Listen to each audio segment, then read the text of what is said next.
sidaa awgeed waxaa ku badnaa dagaalada kacdoonka iyo iska hor imaadyo ka dhasha dulmiga, sinaan la-aanta iyo fasahaadka baahay. kala soco sooyaalka suubanaha sallallahu calayhi wasalam qaybtiisa 3. soo bixista suubanaha ka hor sidee dunidu ahayd.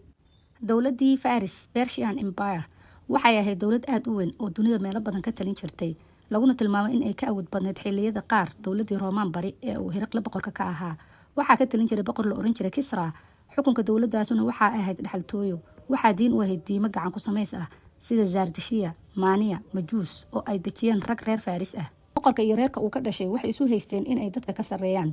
boqorka marka loo soo galay waa loo sujuudi jiray. dowladaas waxaa saldhig u ahaa dhulka hadda loo yaqaan Iiraan, waxayna maamuli jireen dhul baaxad weyn sida Baabil, Turkiga, Giriiga iyo waliba deegaano badan oo ay Carabtu degto. dhulka ay ka talin jirtay dowladii Faris weligiis kama bixin colaad, fasahaad, dhaqan xumo, sidbursi iyo isriixriix ilaa ay muslimiinta ka furteen. waxaana lagu furtay dagaalkii la magac baxay Qaadisiya ee dhacay sanadkii 14aad ee Hijriyada oo ku beegnayd sanadkii 636 miilaadiga.